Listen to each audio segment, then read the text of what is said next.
When is backbiting allowed? AlMaghrib Institute presents Q&A with Farhan Abdul Azeez. This is a common question that gets asked and a common scenario that we deal with, especially at workplace or when people are together, maybe over lunch. The conversation starts turning towards people and co-workers, other things that happen, and we start talking about people. So a question comes, when is backbiting allowed? Now, as a physician in the medical field, this is a very serious issue when it comes to patients and their privacy, right? There's severe consequences if you were to violate somebody's protected medical information. If I were to speak to another, staff member or family member even without the patient's permission about something that they would not want mentioned, it could cost me my job. And if it continues to be a problem, it can actually cost me my license. So this is very serious and worldly consequences.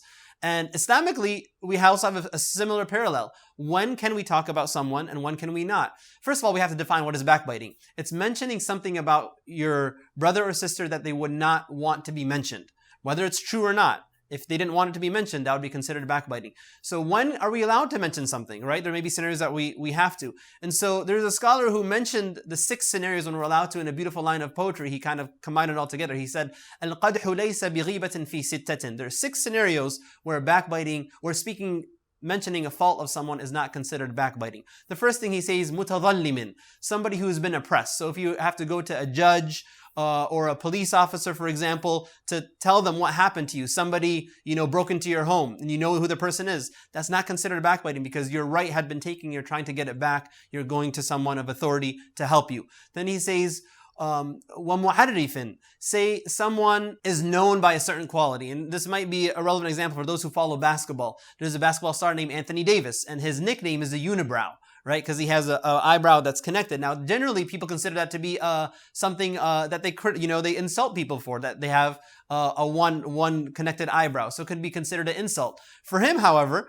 he doesn't consider it an insult. He actually identifies by it. He copyrighted that nickname, right? So if you're trying to mention a characteristic of someone to identify the person without any intention of insulting them. Say, for example, you have a friend named Abdullah, and Abdullah, when he speaks, he stutters. So you say, hey, my friend Abdullah, and who you're talking to says, I don't know who that is. And you say, oh, he lives in this city. And he's like, I still don't know who that is. Well, he comes to this masjid, I still don't know who that is. Oh, the guy who actually he has a little stutter in his speech? Oh, that Abdullah. So if the intention isn't to insult or criticize him, then that'll also be allowed. Then he says the third thing, وَمُحَذِّرِ, and you're warning someone, you're cautioning someone about somebody else. So say, for example, somebody asks you, hey, this brother in the community has proposed to my daughter. And do you know anything about him? Is he a good, match for my daughter? And you know that there's certain things that you should tell the person to prevent his daughter from falling into harm, then absolutely you can tell the person about it. Similarly, if there's a business deal or transaction, or something along those lines where maybe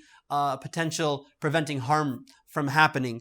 So you're cautioning someone, you're advising them. He goes on to say in the poetry, he says in the 3 more scenarios, he says, وَمُجَاهِرِ فِسْقًا, somebody who openly sins, right? Somebody, for example, there's a guy who's selling alcohol at a store, right? That's an open sin. He's publicly doing it. Then mentioning that sin is not forbidden. However, we don't take it overboard and say, go into other things about the person's character if that's not,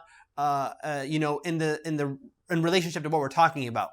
And then the 5th scenario where it is allowed to mention something that the person may not like is a scenario where you're seeking a fatwa, wa mustaftin. Like, for example, somebody had a problem with their husband. He did X, Y, and Z to her. And so she needs to go to the sheikh to find out what's the ruling. And she have to mention something that would not be putting her husband in a good light. That is allowed. And the last thing he says is وَمَنْ طَلَبَ الْإِعَانَةَ فِي إِزَالَةِ مُنْكَرِ, and someone who is seeking help and removing a harm. So it could be a scenario, for example, just a very maybe extreme case, but let's say somebody's trying to attack you. So you run into the masjid, you run into the store, and you say, hey, this person's chasing me, this person's threatening to harm me. You're saying something bad about them, but it's allowed. Or for example, maybe another scenario, somebody who's struggling with drugs, right? And you don't know how to advise the person. So you go to a professional, a social worker, or whoever it is, a therapist, who can maybe help counsel the person, get him the resources he needs to get off his addiction to drugs. That would be allowed in a scenario where you're trying to prevent harm. So those are the 6 scenarios where you are allowed to backbite.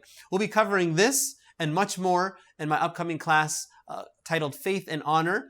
We're looking at the tafsir of Surah Hujurat and going through the whole surah trying to anchor our faith in the face of winds of change that may affect our morality, our ethics, our belief. And we're going to cover all of that and try and, anchor our faith so that we are strong to face these challenges. I hope to see you all there.